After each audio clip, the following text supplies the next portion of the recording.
فلی فلی یہ بزرگوار ٹھیک ہو گئے، دیکھ رہے ہو انہیں دوبارہ زندگی مل گئی۔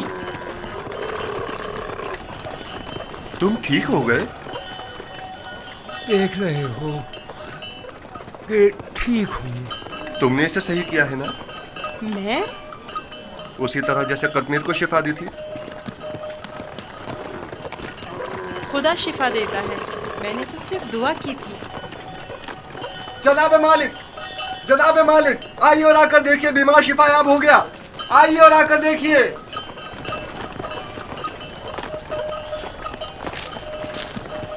تم بیمار کے ساتھ رہنے پر اس قدر بضد کیوں تھے؟ میں بھی آپ کی طرح رہنما ہوں جو کارواں کے تمام افراد کو صحیح و سلامت منزل مقصود پر پہنچائے۔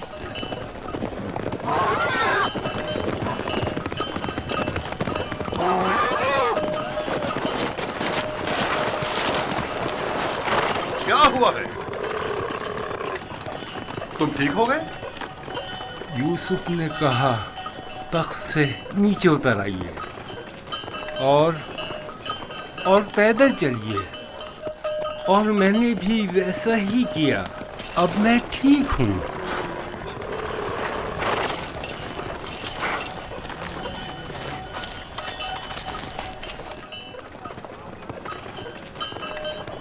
میری یہ زندگی یوسف کی مرہون منت ہے۔ اگر اس نے میرا خیال نہ رکھا ہوتا تو یقیناً میرا کام تو تمام ہو چکا تھا۔ تھوڑا سا خیال رکھنا یہ تو کوئی بھی کر سکتا ہے، میں نے کچھ خاص نہیں کیا۔ یہ شخص موت کی دہلیز پر تھا، اس کے بچنے کی کوئی امید نہ تھی۔ مجھے نہیں پتا تمہارا خدا کیسا خدا ہے، لیکن بس اتنا جانتا ہوں بہت قدرت مند ہے اور تمہیں بھی بہت پسند کرتا ہے۔ چلے روانہ ہو۔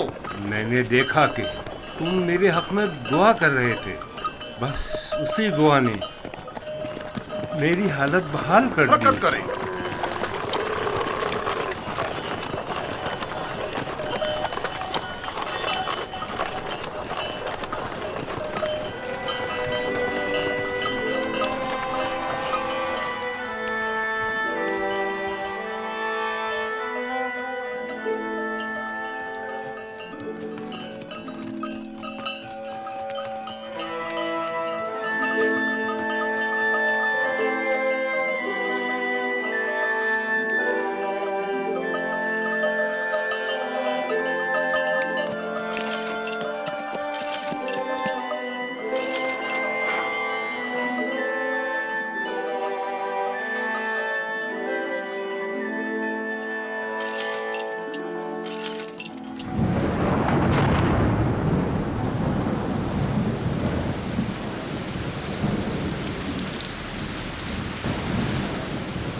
یہ بارش یوسف کے وجود بابرکت کی وجہ سے برسی ہے۔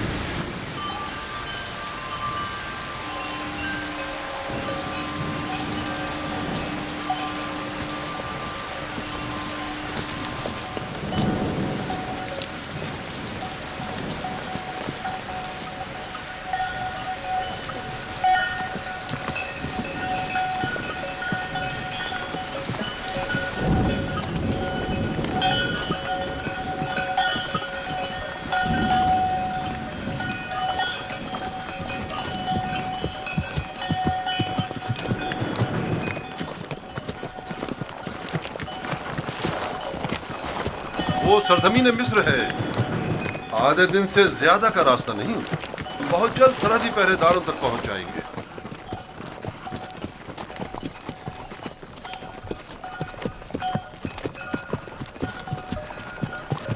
مگر مجھے یہاں تک تو کوئی پہرے دار دکھائی نہیں دیا۔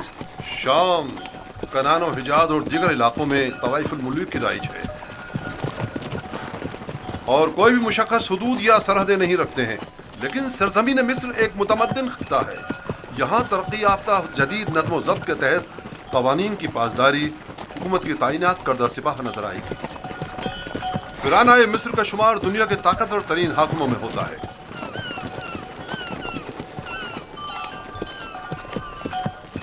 خدایا، اس دیار غیر میں میں خود کو تیری پناہ میں دیتا ہوں اور تجھ ہی سے مدد طلب کرتا ہوں۔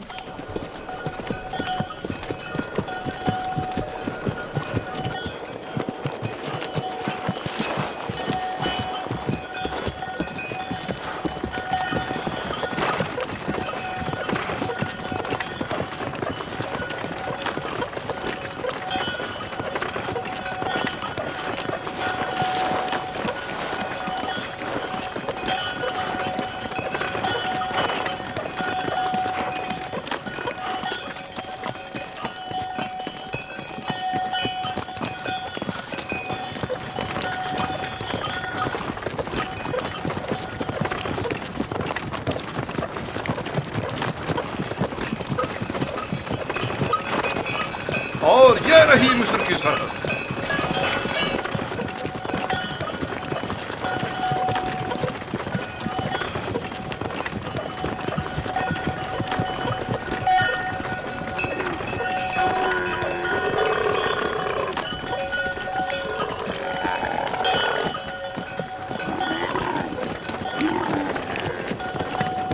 خدایا میں خود کو تجھے سونپتا ہوں. اس عجیب و غریب سرزمین پر میرا تیرے سوا کوئی نہیں ہے.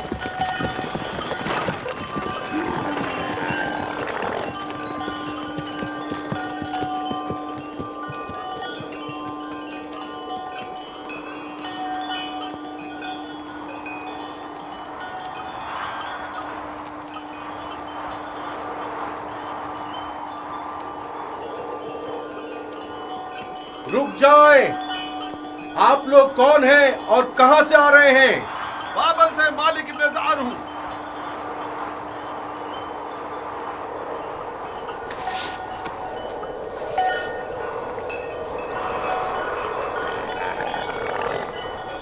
ٹھیک ہے، جا سکتے ہیں. چلو.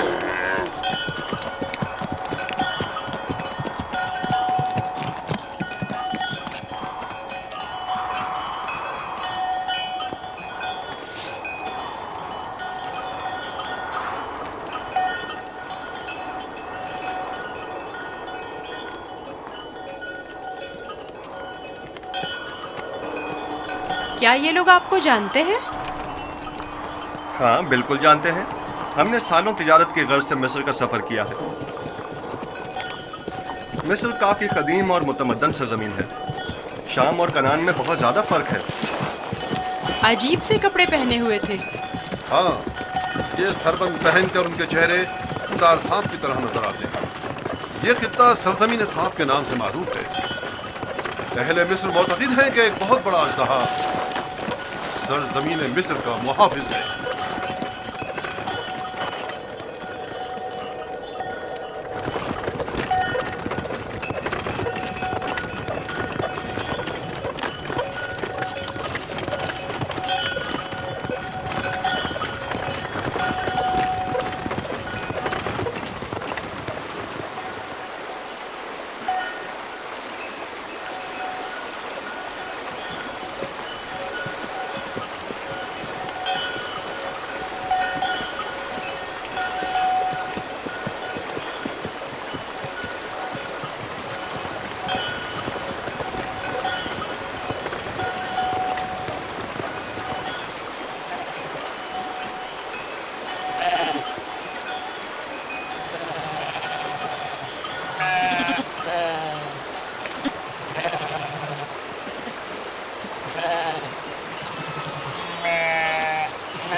ہمارے پاس بھی بھیڑ بکریاں ہیں، لیکن اتنی نہیں. یہ لوگ تو بہت امیر ہیں. یہ تمام کسان اور سرسبز لہلہاتے کھیت یا تو کلن ان کے خدا آمون اور اس کے معبود کی ملکیت ہیں، یا پھر مطلقاً فرما روا مصر آمون ہوتا کی. تمام اہل مصر انہی کے لیے کام کرتے ہیں. ان کا اپنا ذاتی کچھ نہیں. یعنی مصر کے خدا گائے اور بھیڑیں بھی رکھتے ہیں؟ ہاں، ان کے نزدیک یہ تمام چیزیں خدا کے لیے ہیں.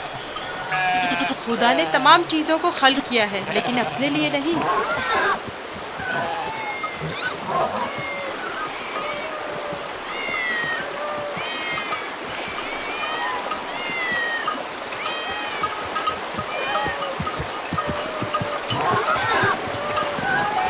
یہ اتنی ساری بلیاں یہاں کیا کر رہی ہیں؟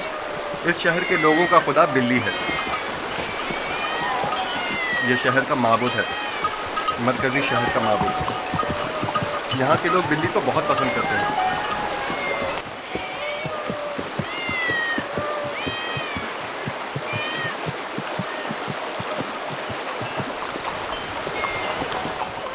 مجھے ایسے کیوں دیکھ رہے ہو؟ میں تو بلی پرست نہیں ہوں. اب سب کے خدا تو تمہارے خدا کی طرح بے عیب اور بے نظیر نہیں ہوتے ہیں نا.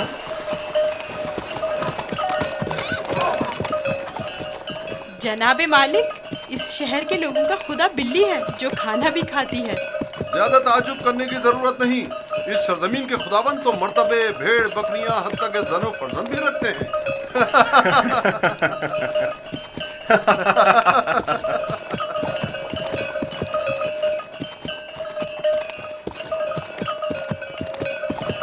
तो गोया मिस्र में यकता परस्ती नहीं है? बिल्कुल नहीं, बल्कि यकता परस्ती जुर्म है।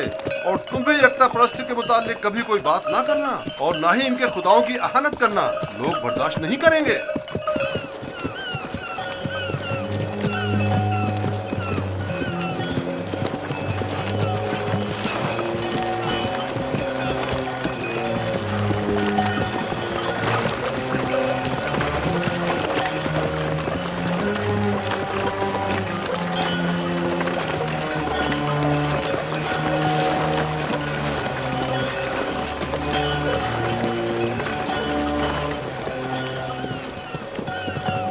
कितना बड़ा दरिया है, यही नील है?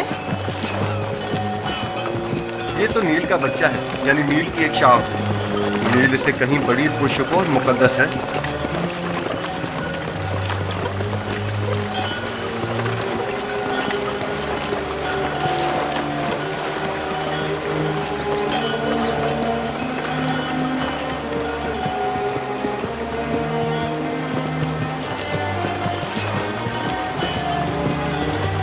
मुकद्दस क्यों है? क्योंकि अहले मिस्र की तरक्की का तमाम दारोमदार इसी दरियाए नील पर है। अगर दरियाए नील ना होता तो मिस्र भी नहीं होता। नील का इब्तिदाई सिरा आज तक किसी ने नहीं देखा। कहते हैं कि सिर्फ खुदाओं की रसाई उस इब्तिदाई सिरे तक है। ये दरिया जुनूब से शुमाल की जानिब बहता है और बहरा रोम में जाकर गिरता है।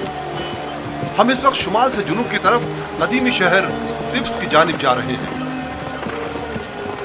शहर तिब्स खुदाए आमून का शहर है।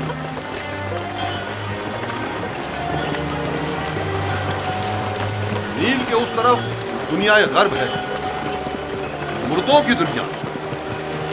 वो बड़े बड़े अहराम फराना मिस्र के मकबरे हैं। इस जगह को मुनफिस कहते हैं, जहां से दरियाए नील मुख्तलिफ शाखों में मुनक़सिम हो जाता है।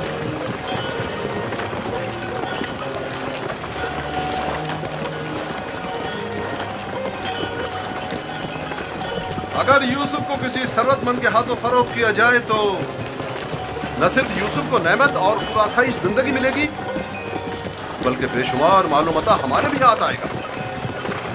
काश ऐसा मुमकिन होता कि यूसुफ को न बेचें। न बेचे तो क्या करें?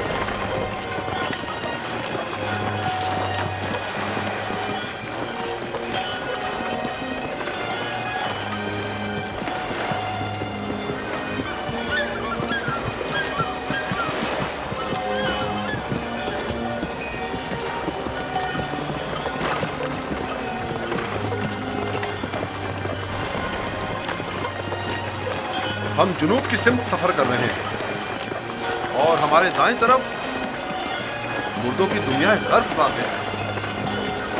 वो जहाज अजसाद के हमलो नकल के लिए मखसूस है।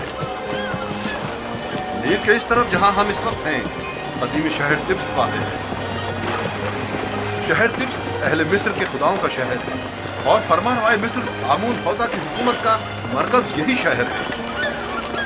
इस शहर तिब्स को खुदाए आमून का शहर भी कहते हैं। वो देखो, दूर से ही तिब्स दिखाई दे रहा है।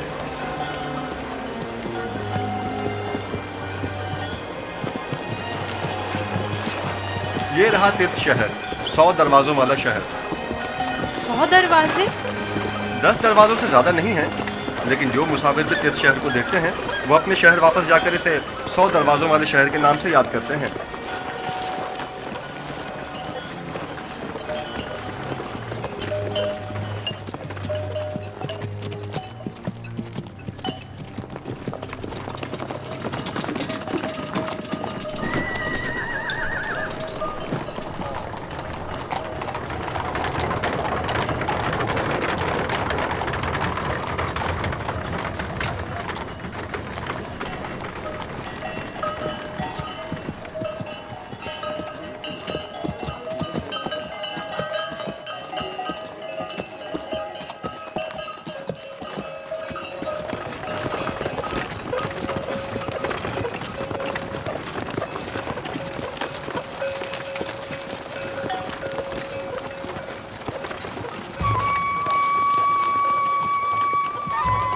بابل سے مالک بن زعر ہوں.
کیا ہوا؟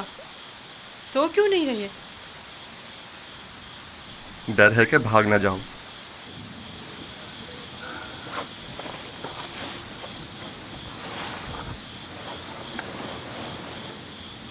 تم کون ہو؟ آخر تم کیا ہو؟ اس سوال کا جواب میں پہلے دے چکا ہوں. یوسف، تمہارے خدا کے مقابلے میں میرے خدا مجبور و لاچار ہیں. تم مجھے اپنے خدا کے بارے میں کچھ بتاؤ گے؟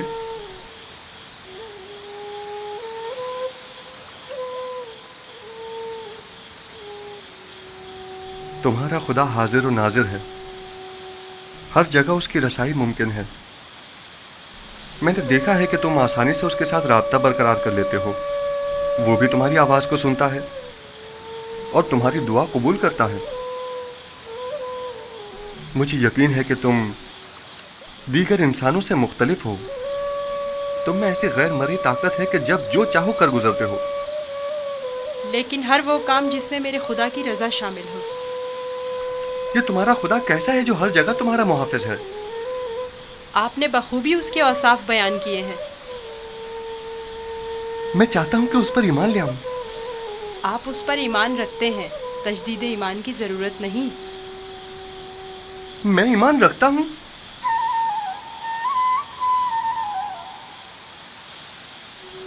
आपने मेरे खुदा को हाजिर और नाजिर जाना, उसे हर काम पर कादिर समझा। वो खुदा आपके ख्याल में हर पुकार और दुआ का सुनने वाला है।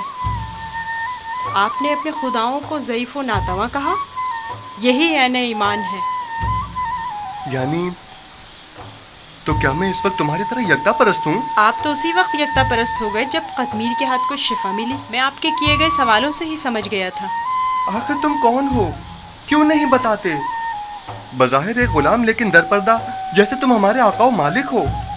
तुम्हें खुदा यकता का वास्ता बताओ। कसम ना दे कि मुझे बताने की इजाज़त नहीं है। सिर्फ इतना बता दूं कि ये तमाम वाक़यात खुदा के इरादे से वक़ू पज़ीर हुए हैं और वो यूसुफ को भी एक बड़े मुक़द्दस हदफ के तहत यहाँ मिस्र लाया है। कौन सा हदफ? कम से कम यही बता दो। नहीं जानता, आइंदा मालूम हो जाएगा। मैं मालिक को तुम्हें फरोख्त नहीं करने दूंगा। मैं उसे रोकूंगा। वो तमाम चीज़ों से बाखबर है। अगर वो मुझे गुलाम देखना पसंद करता है तो मैं भी राज़ी हूँ।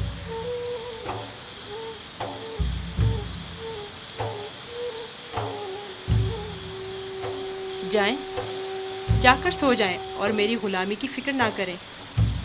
अब भी अपने बाप का नाम बताना नहीं चाहोगे? बताया तो, मैं फर्जंदे चाह हूँ। वही कुआं जिससे तुम्हें बाहर निकाला था। ठीक है, मत बताओ, कभी न कभी तो पता चल ही जाएगा।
ऐ हर अता करने वाले से ज्यादा अता करने वाले,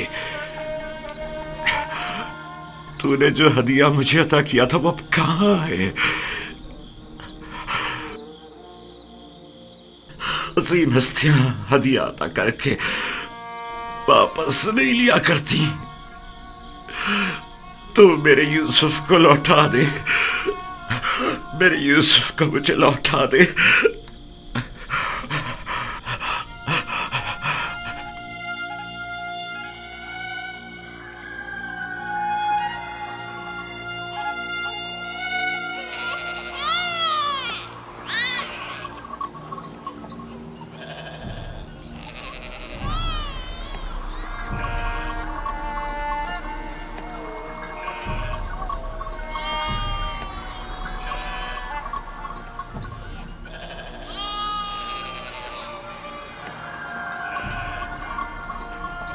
तुम जहां भी हो, खुदा तुम्हारी हिफाजत करे। मुझे यकीन है कि तुम जिंदा हो।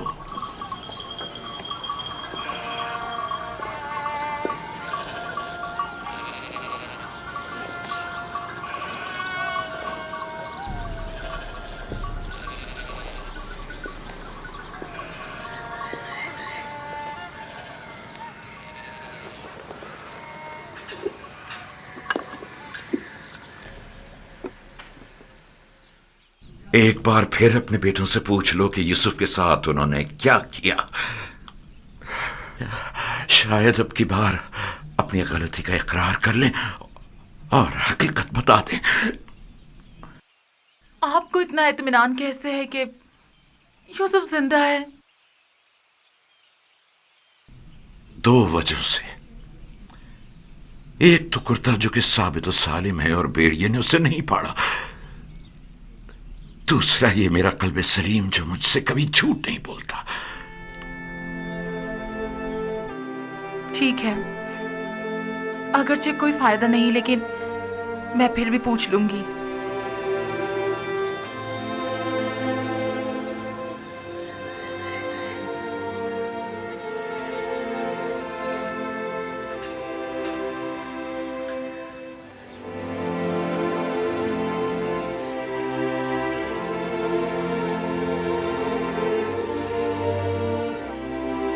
मैं चाहता हूं कि वो अपने गुनाह का इतराफ कर ले, तौबा कर ले।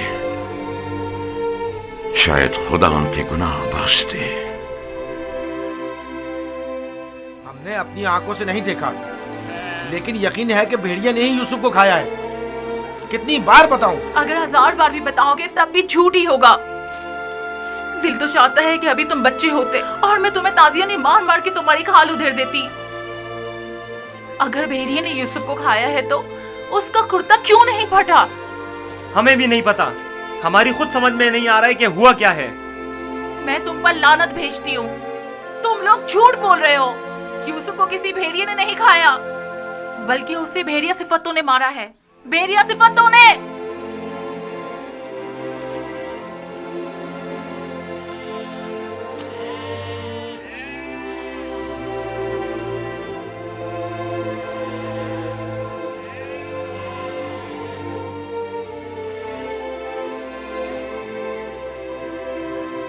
जानता हूं फिर यही कहा होगा कि यूसुफ को भेड़िया खा गया। उम्मीद करता हूं कि इससे पहले कि देर हो जाए उन्हें अक्ल आ जाए। 100 सिक्के, 114 सिक्के, 120 सिक्के। ये गुलाम आपका हुआ। 120 सिक्के में सौदा हो गया। ये गुलाम मुझे मिल जाए तो मेरे पास से काम निकल जाए। गुलाम की बोली लगाइए। खेती बाड़ी भी जानते हैं। इस गुलाम की कीमत क्या है? खेती बाड़ी भी जानते हैं और मेहनती और जफाकश भी है। इस गुलाम की कीमत क्या होगी? कनीजें भी कितनी अच्छी होती हैं, खाना कम खाती हैं और काम ज्यादा करती हैं। 120 सिक्के। अरे वो देखो कितना ताकतवर गुलाम है। 125। ये खेती बाड़ी। अरे वो देखो कितना ताकतवर गुलाम है। वाकई लगता है ताकत में इसका जवाब नहीं है। आइए आइए, अच्छे गुलाम आसानी से गोली लगाइए। कितना लगाइए, गोली लगाइए। आगे आइए आप और दिल खोलकर गोली लगाइए। बहुत ही मजबूत गुलाम है ये।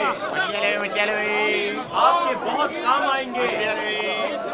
600। आइए आगे आइए, खोलकर गोली लगाइए। इतने अच्छे गुलाम फिर नहीं मिलेंगे। ये गुलाम देखिए, खूबसूरत बच्चा है। क्या ऐसा भी कोई गुलाम हो सकता है? ये गुलाम देखिए, वो देखो कितना खूबसूरत बच्चा है। इसकी क्या बोली लगेगी?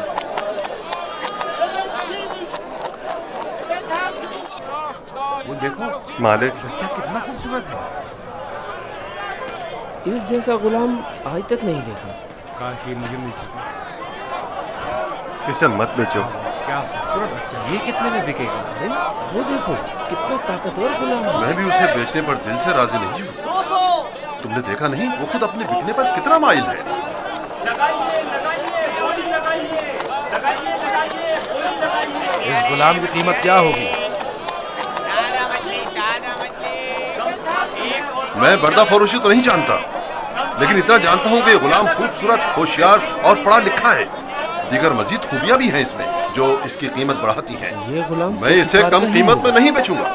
یہ معبد کے لیے بہترین خدمتگار ثابت ہو سکتا ہے اور مستقبل میں بطور کاہن لوگوں کو معبد کی طرف مائل کر سکتا ہے. کوشش کرو اسے ہم خرید لیں. 50 سکوں سے بولی شروع کر دوں. 50 سکے قبول ہے. اس کی قیمت اس سے کہیں بڑھ کر ہے عالی جناب. 150 سکے. نہیں یہ تو بہت کم ہے. جائے گی وہ خوش ہو جائے گا. اس سے زیادہ قیمت کون لگا رہا ہے؟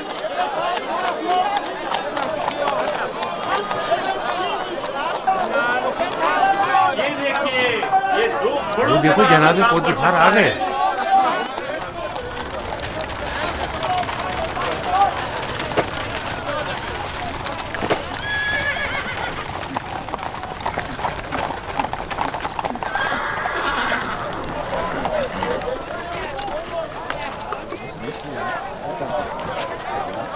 ایسے غلام جو آپ نے کبھی خواب و خیال میں بھی نہ سوچے ہوں گے.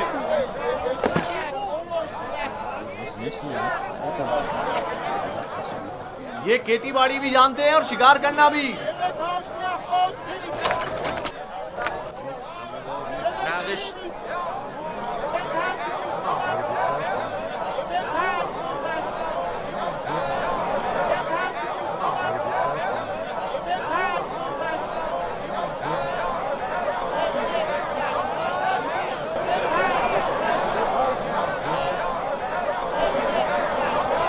کیا غلام اتنا خوبصورت ہو سکتا ہے؟ ہم نے ایسا غلام کبھی نہیں دیکھا. کتنے میں بکے گا؟ میں نے اس سے خوبصورت بچہ نہیں دیکھا. یہ بچہ بہت خوبصورت ہے.